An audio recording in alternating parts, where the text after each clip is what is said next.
ರೀ ಅವ್ರ ದುಡ್ಡಿನ ಸಂಬಂಧ ಅವ್ರ ಜಗಳ ಆಗೈತ್ರಿ. ಅವ್ರು 7 ಲಕ್ಷ ರೂಪಾಯಿ ಕೇಳತ್ತಿದ್ರು. ಅವಾಗ ಅವ್ರು 7 ಲಕ್ಷ ರೂಪಾಯಿ ನಾನು ದುಡ್ದು ಎಲ್ಲಿಂದ ತರಲಿ ಅಂತ ಹೇಳಿ ಪ್ರಶ್ನೆ ಮಾಡಿದಾಗ ಅವ್ರು ಹಿಂದಿನ ಬಂದು ಅವ್ರಿಗೆ ಚೂರಿಯನ್ನು ಚುಚ್ಚಿದ್ದಾರೆ ಅವರು. ಮತ್ತು ಅವ್ರ ಪ್ರಾಣ ಹೋಗೈತಿ. ಅವ್ರು ನೀವು ಎಲ್ಲರೂ ಕೂಡಿ ನಮ್ಗೆ ನ್ಯಾಯವನ್ನು ಕೊಡಿಸ್ಬೇಕಂತ ಹೇಳಿ ನಿಮ್ಮಲ್ಲಿ ವಿನಂತಿಸ್ಕೊಡ್ತೀನಿ. ಅಂದ್ರೆ ಅವ್ರ ಮನೆ ಈಗ ಬ್ಯಾಂಕ್ ಸೀಸ್ ಮಾಡಕ್ಕೆ ಬರತ್ತಾರೆ 15ನೇ ತಾರೀಕಿಗೆ. ಇವ್ರು ಬ್ಯಾಂಕ್ ಸೀಸ್ ಮಾಡಕ್ಕೆ ಬರುವಾಗ ಇವ್ರೇನೋ ನನ್ನ ಕಡೆ ದುಡ್ಡಿಲ್ಲ ಅಂತ ಹೇಳಿ ನಾನು ರೊಕ್ಕ ಕೊಡೋದಿಲ್ಲ ಅಂತಂದಾರೆ. ಅವ ಅಂದಿದ್ದಕ್ಕೆ ನೀವು ಎದ್ದು ಕೊಡೋದಿಲ್ಲ ಹಂಗೆ ಹಿಂಗೆ ಅಂತೇಳಿ ಭಾಳ ಒರಟಾಗಿ ಮಾತಾಡ್ಯಾರ. ಮಾತಾಡಿದಾಗ ನೀವು ಕೊಡಬೇಕಂತ ಹೇಳಿ ಹಿಂದಿನ ಬಂದು ಅವ್ರ ಚೂರಿ ಹಾಕ್ಬಿಡ್ತಾರೆ. ಅವ್ರ ಮನೆ ಸೀಸ್ ಕೆಳಗಿನ ಮೇಲಿಂದ 2 ಮನೆ ಸೀಸ್ ಮಾಡತ್ತಾರ್ರಿ. ಅವ್ರ ಆ ಗಣೇಶ್ ಗೌಳಿ ಅನ್ನೋರ ಲೋನ್ ತಗೊಂಡಾರ್ರಿ.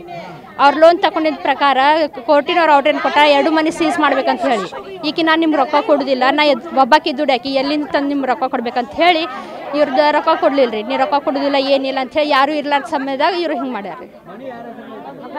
ಗಣೇಶನ ಹೆಸರು ಐತ್ರಿ. ಬಟ್ ಇವ್ರ ಗಣೇಶ ಆಮೇಲೆ ಇವ್ರ ಗೀತಾ ಅವ್ರ ಮನೆಯವ್ರು ಇದ್ದಾರಲ್ರಿ, ಅವ್ರಿಬ್ರು ಅಣ್ಣ ತಮ್ಮ ಇದ್ದಾರೆ.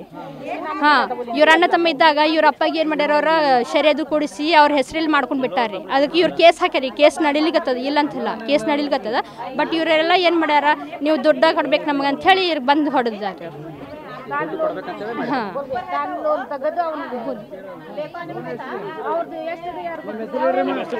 ನನ್ನ ಹೆಸರು ವಿದ್ಯಾಶ್ರೀ ಭವಾನಿ ಅಂತ ಹೇಳಿ.